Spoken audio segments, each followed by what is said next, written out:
Okay, so next topic is shear moment diagrams for frames. So before you proceed to this, so make sure na marunong na po kayong mag-solve or mag-construct ng shear and moment diagram sa beams. Okay? So sa frame,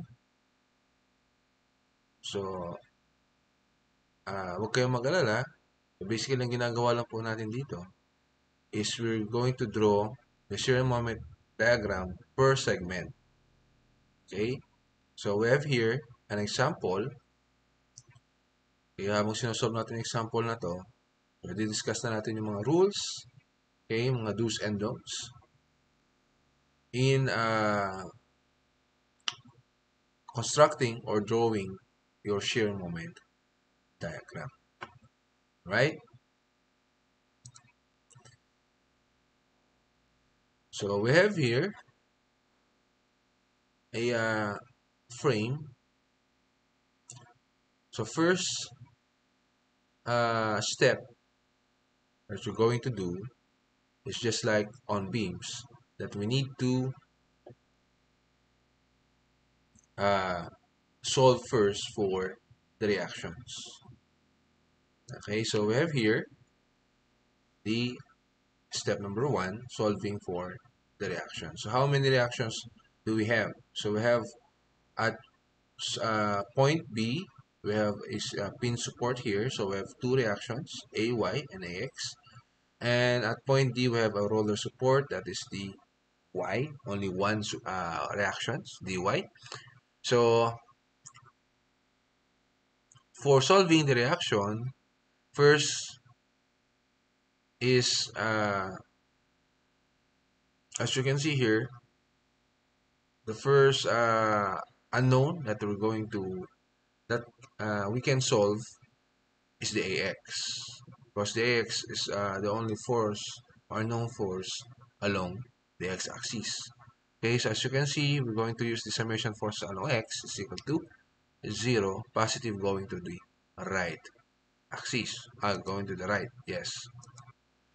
And then we have AT minus AX is equal to 0. Okay, so AX is basically equal to 80 kilonewton. Direction niya going to the left. Okay, so dito mahalaga, okay, sa frame natin, mahalaga yung mga directions. Okay? Yung mga sign. Alright, kasi we're going to rotate. Okay, medyo mayroon tayong babalik-balik ta rin dito ng mga axis. So, importante na hindi tayo malilito sa mga direction ng mga forces natin. Okay? So, and then, after solving for AX, next po tayo is, we're going to solve now for the vertical reactions. So, gagamitin po natin summation moment at point A to solve dy, no? So, we have 80.6 times 6.5. Ito po yun. Yung concentrated load natin sa point B. And then, we have the uniform distributed load, 30 times 10 times 5. Okay? And then, dy, so minus to. So, dy times the moment arm from point A is 10 meters. Is equal to 0. So, dy is equal to 202 kilonewton. And the next is summation force along y for us to solve ay. So, basically, it is 30 times 10, which is 300. Minus lang po natin yung nakuha natin dy, 202, which is equal to, ay is equal to 98. Alright? So, after solving all the reactions, we can now start. So, ang rule po natin dito, just like the beam, from left to right po tayo. So, basically, ang una nating segment will be on the left. Okay, that is segment AB. Okay, as you can see here. Okay, ito po yung ating segment AB. As you can see, ika-cut po natin sa mismong point B. But, we will not consider the 80 km as the rule says, no? So, wag na natin wag natin i-consider yung 80 kilonewton. Okay, mamaya natin siya i-consider. I will discuss that. So, dito muna, segment AB. Lahat lang po ng forces, external load na na-apply sa member AB. Okay, sa member AB. Along the length of member AB. Okay, and then, as you can see here, sa point A, nilagay ko na pa yung nakuha nating reaction. So, yung AX kanina, that is 80. So, nilagay ko dito 80. And then, yung AY, which is 98. Okay? And then, as you can see here, patayo ito. Patayo yung member AB natin. Okay? So, basically, yung member na to is parang yung beam is tinayo po natin. Okay? So, tinayo natin yung beam.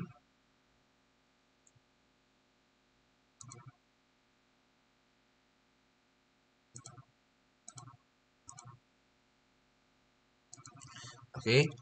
And then, as you can see here, so meron po tayong axis dito. So, ito ay nilalagay po natin. So, we're going to put this local axis, no, sa member natin. So, yung Y, basically, yan yung values ng shear and moment. Okay?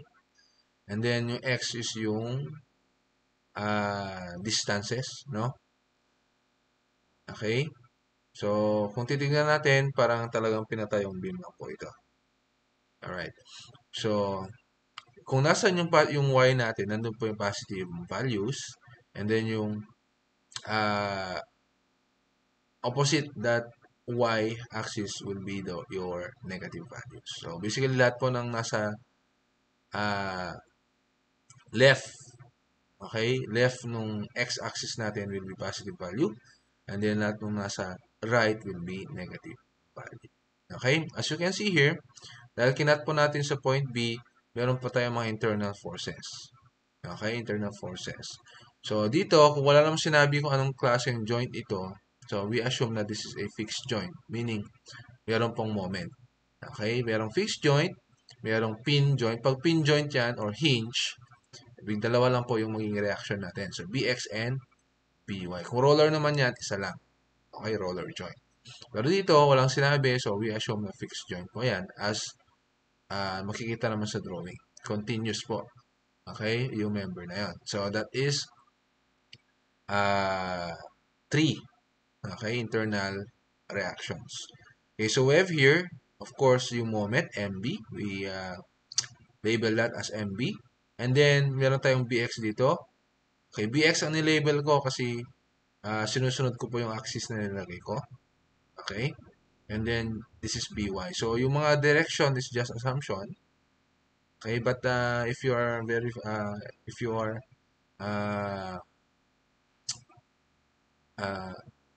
familiar on the rule of equilibrium, diba? Okay? So, malalaman nyo agad kung anong direction po yung mga forces natin. Okay? So, basically, machecheck naman natin yan, no? So, machecheck naman natin yan as we solve, okay, the unknowns. So, as you can see, this is the FBD of your member AB. So, wala naman ng ibang force, external force. So, ito na po, no, yung ating FBD ng AB.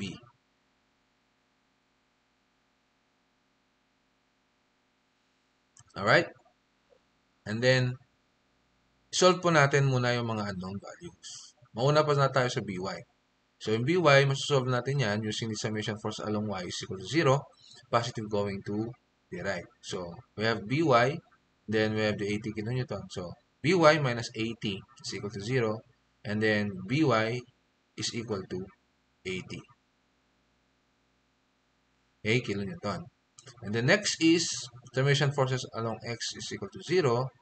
Ito yung X-axis natin. So, we have only two forces. We have the 98, which is positive. Okay, pataas, plus po yun. And then we have the BX, which is minus BX. So, BX now is equal to 98. And lastly, for the moment, so ang ginagawa natin, mag-moment po tayo sa mismong point kung saan yung, kung nasan yung unknown na moment natin. So, MB yun, so sa B tayo mag-moment. Okay, summation moment at B is equal to 0, positive clockwise. Okay, so we have negative MB plus 80 times 6.5 is equal to 0. So, MB is equal to 520. So, meron na tayong dito, 520. Okay. So, kompleto na tayo. We can now start drawing our shear and moment diagram. Okay, shear po muna tayo. So, along Y po, no, pag shear. Okay.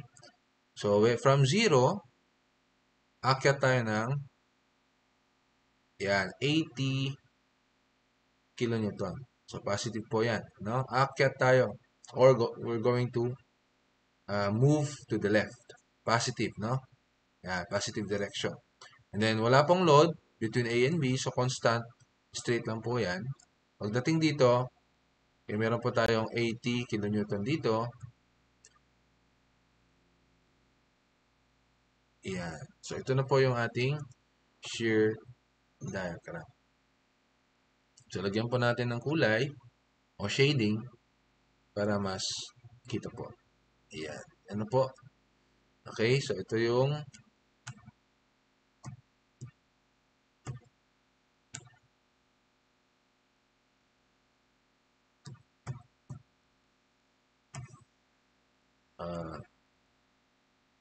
wait lang, class.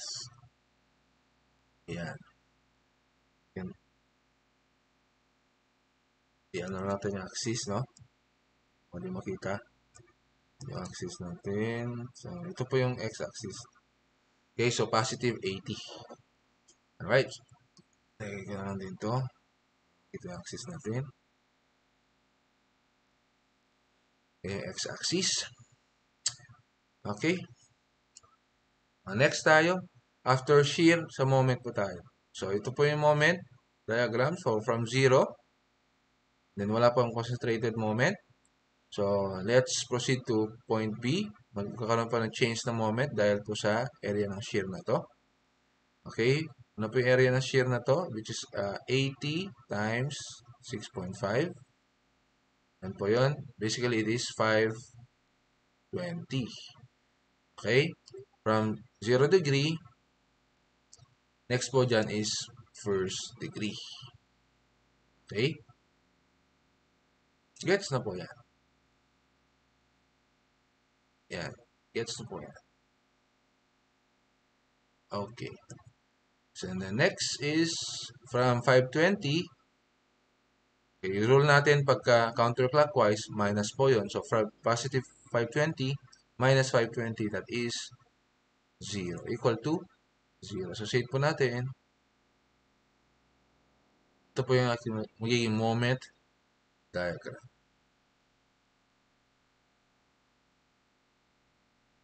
Okay? And then next, pagdating sa frame, meron pa tayong panibagong diagram, which is the axial diagram.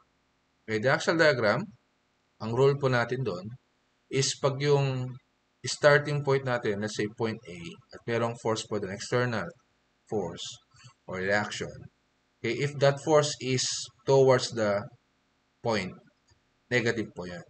Okay, so dito, yung 98 is towards point A. So basically, it is a negative action. It is negative 98. Okay? So, negative 98. Ito po yung positive portion, ano? Dito yung positive portion, yung y natin. So, negative nasa baba po tayo, or nasa right. And then, as you can see, wala nang another axial load dyan. So, constant yan. So, 0 all throughout. And pagdating po dito, okay, sa point B, at point B, we have here the 98 kilonewton, which is downward. Okay, the rule is, okay, pagka dito, pagka magka-opposite po sila ng direction, yung 98 saka yung BX, halimbawa lang, okay, ibig sabihin magkaiba po sila ng sign. Kung dito 98 is negative, Okay, yung dito po sa BX natin, which is downward, that is positive.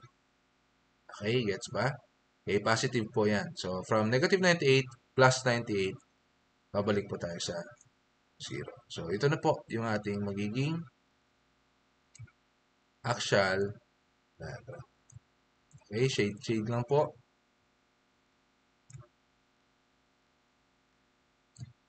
Okay, ito na yung magiging actual diagram.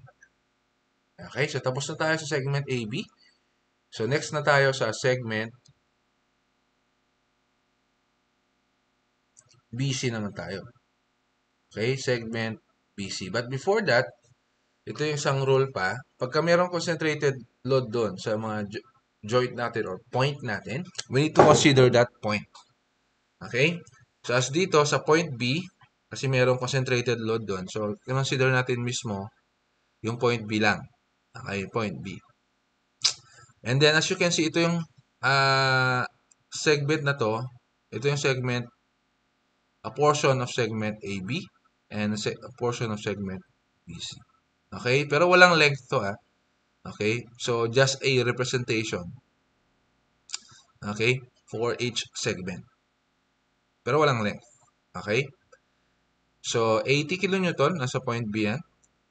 Ilagay mo yung mismong direction. Okay? And then next is yung sa dito sa segment AB, yung mga nakuha nating unknown kanina. Lalagay mo lang, but opposite in direction. Halimbawa, itong 80 dito sa baba, as you can see here, going to the right siya. So, paglilipat po natin sa point B, ay going to the left na. Okay? And then, itong 98 na to, okay, from downward magiging upward po siya. So, 98. And then, yung 520 na counterclockwise, magiging clockwise siya. And then, of course, meron tayong mga unknown dito from segment BC. Okay, kasi di pa natin alam kung ano mga yan.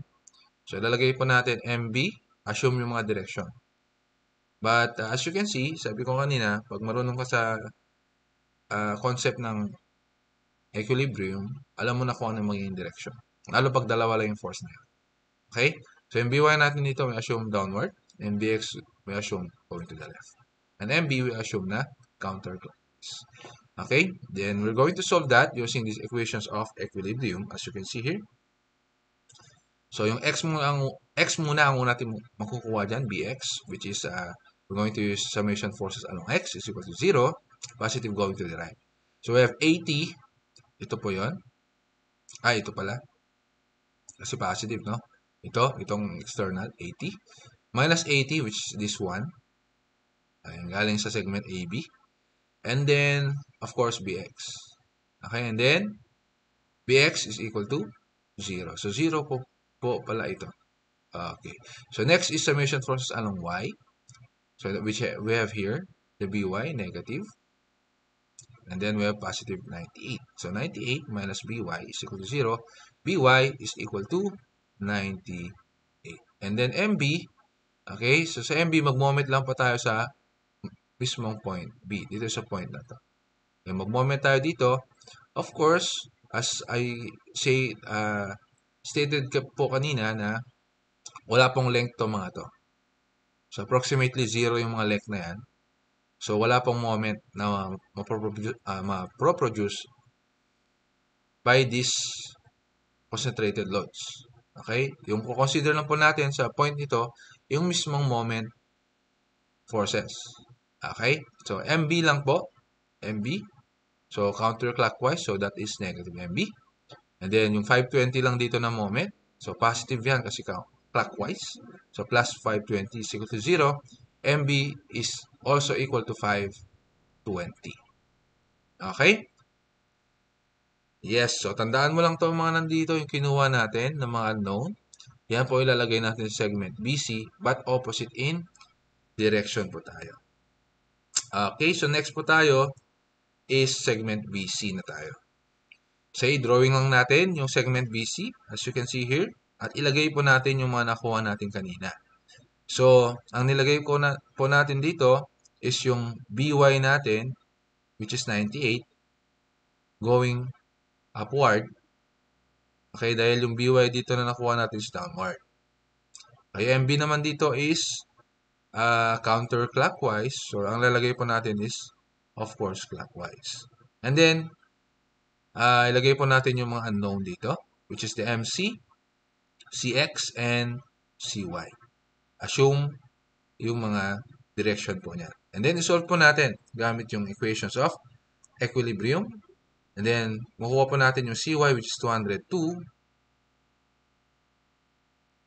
And then, makuha po natin yung MC, which is equal to 0. Okay, nandito po yung equation natin. Paki-check na lang po. So, yung MC natin is equal to 0. And of course, CX is 0. Kasi nga, wala namang ibang horizontal force. Okay? Kaya CX is also 0. Okay, next po tayo. Nakuha na natin yung mga unknown. Let's start drawing the shear diagram. So, sa shear diagram from 0, okay, meron tayong 98 kN dito ng pataas.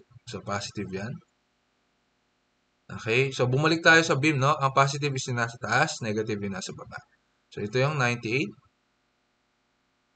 And then, from that, magkakaroon tayo ng change in shear. Lalo dito.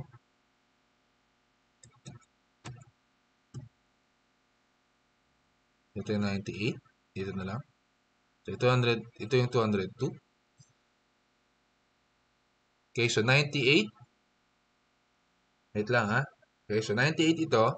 So, change in shear. Okay. So, that is equal to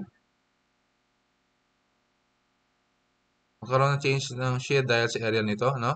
30 times 10, which is 300. Okay, so from 98, bababa tayo ng 300. So, we're going to end up or end down to negative 200. Then, connect po natin. Dahil from 0 degree, next po natin is first degree. Okay? Diagonal line lang. Okay. And then, shade po natin yan. Wait lang. Hindi pa tayo tapos, no? 202. And then, meron tayong pataas na 202 dito. So, magsi-0 pa. And then, shade na natin.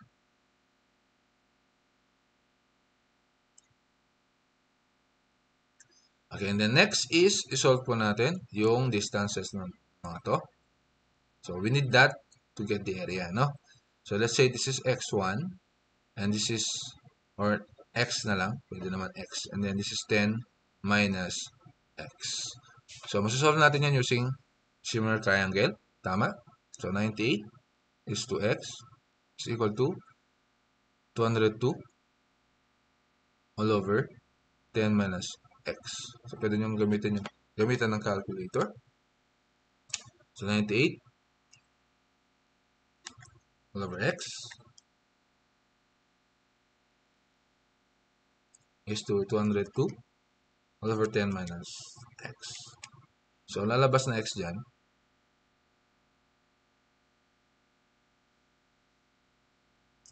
Value na x natin is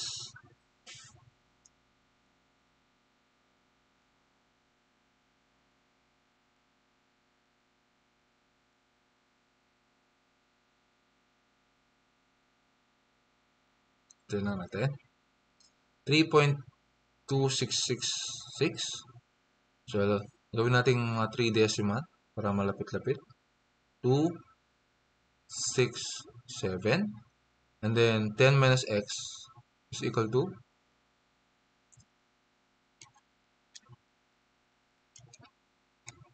6.733.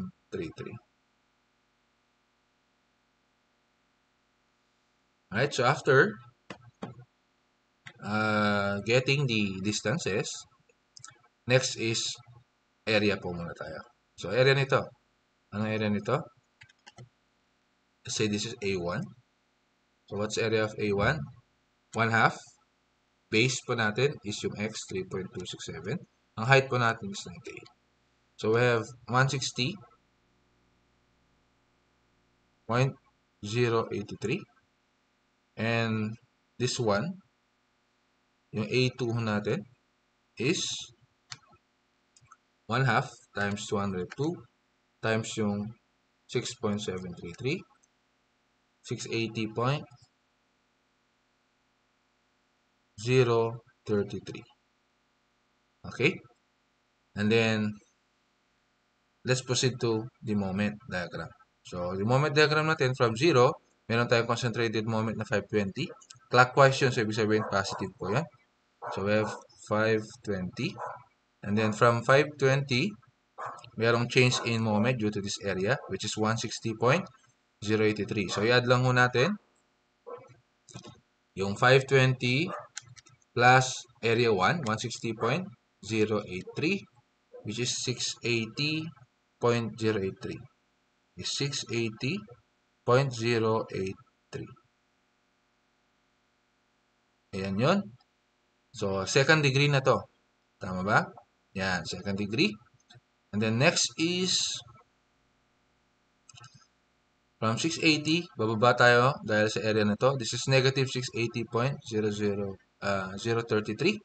So, as you can see, hindi po siya exactly 0. Okay, pero 0.05, no?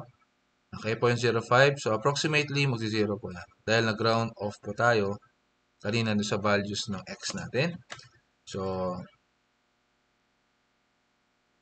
pero, we can consider naman yan, yung 0.05.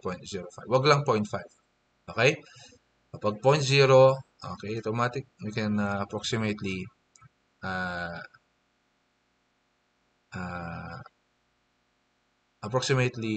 say na that is 0. Okay, then shade po natin.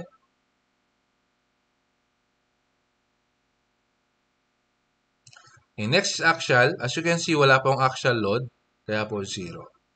Okay, baka magtataka kayo, no? Dito, hindi ko na-explain sa AB. Sa segment AB, bakit naging 0 degree? 0 degree. So, baka may nataka, ito is first degree na siya. So, baka may magtanong, baka dapat second degree na to. Hindi po. Kasi this is basically independent. Okay, iba pong diagram to. Okay, wala siyang kaugnayan dito sa dalawang ito. Okay, ito is focus on the axial load only. Okay, yung axial load. Yung mga load along the axis of your member. Okay? So, balik tayo dito sa segment BC. Okay, so as you can see, wala tayong load along the axis of the member. So, therefore, wala pa tayong axial diagram. Right? And then, lastly, next po tayo, segment CD. Okay, yung segment CD natin, as you can see, hindi na ako pumunta dun sa joint C, no? At joint C or at point C. Kasi wala namang concentrated load doon. Okay, kung ano yung nakuha ko mismo dito sa point na to, yun na rin yung ilalagay ko dito. Okay? This is segment CD. As you can see here, okay? So, dapat ma-establish po muna natin, no, yung ating X and Y axis. So, ang ginawa ko, ito yung Y ko sa part na to. Ibig sabihin, lahat po nung nasa right part will be the positive. Lahat nasa left part will be negative po tayo dyan. Okay? Iyon. So, ito, pwede naman po tayo dito mag-axis. Kung ito yung gusto mong maging Y, ito yung magiging X mo. Pwede lang po yan. Okay? Basta alam nyo po na ito yung positive nyo sa left, ito naman yung negative. Pag dito po kayo nag-start, dito po yung axis nyo, dapat sa D po kayo mag-i-start. Okay? Sa D kayo mag-i-start ng inyong diagram. Okay? So, kung dito tayo nag-Y, ibig sabihin sa C po tayo mag-i-start. Okay? Sa C po tayo mag-i-start. Alright? So, ito po gamitin natin na axis. So, ilagay po natin yung mga nakuha natin dito sa segment BC, sa joint C, o point C. So, basically, MC is 0, CX is 0. So, CY lang po ilalagay natin. So, yung CY dito is pataas. Sa segment CD, pababa na po yung CY. 202. And then, ito po yung sa joint D, may nakuha na akong 202 dito galing dun sa reaction kanina. So, wala na tayong isusolve na no. So, ganyan na siya. Okay? And then, shear diagram na tayo. So, sa shear diagram, as you can see here, wala namang forces perpendicular to the axis. No? Walang shearing. Ito yung axis natin, walang mga load dito, no? Okay, so ibig sabihin nun, walang shear diagram. Okay? Walang shear diagram. Okay, so next is, kung walang shear diagram, at wala kang makitang concentrated moment sa segment na to, so therefore, wala ring moment diagram. Okay. And then next tayo, axial diagram. So, nagsimula tayo dito sa point C. So, yung load dito na 202 is towards point C. So, that is negative. Very good. So, negative 202. Okay? So, negative 202. And then, all throughout, wala namang additional na mga axial load. So, constant lang yan na 202. Then, pagdating sa joint D, meron tayong pataas na 202. So, opposite siya dito. Ibig sabihin, if this is negative, yung 202 dito, ito na pababa. So, ito pataas. So, ibig sabihin, positive 202 to. So, from negative 202 plus 202, magiging 0 po tayo dyan. And then, ito na po yung ating magiging axial diagram. Alright. Okay? So, ito na po yung ating shear and moment and of course, axial diagram for frames. And then, so may ginagawa din tayo minsan, pinapa-require din yung diagram mismo ng buo. Okay, meron tayo dito.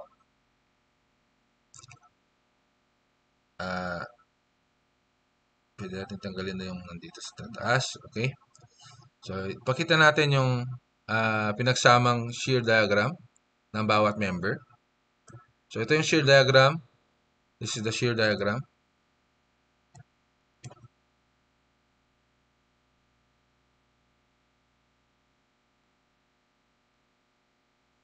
Okay, this is the shear diagram. So, this is yung mga value dito. Ilagay lang natin. So, 98, negative 202. This is 80. This is 80. Okay, and this is my value to kanina, which is 3.267. So, ito yung shear diagram. Okay, ng frame natin. Alright? And then, kung mayroong shear diagram, meron din tayong moment diagram. Ito yung moment diagram natin.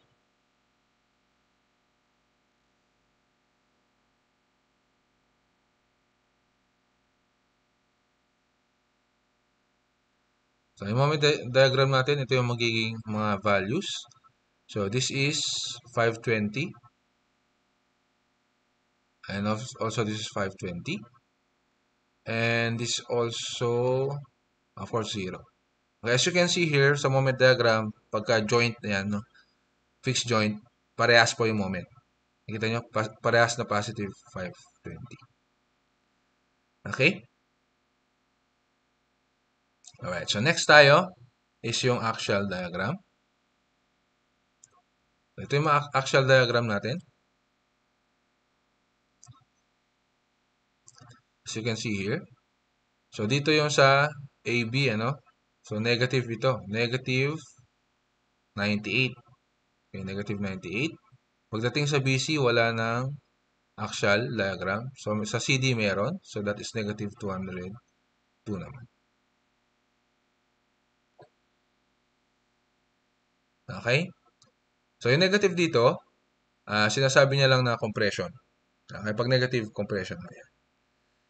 Okay? Alright. So, that's it for shear and moment diagram and axial diagram for frame. So, I will send yung mga iba pang example. Alright? So, thank you very much.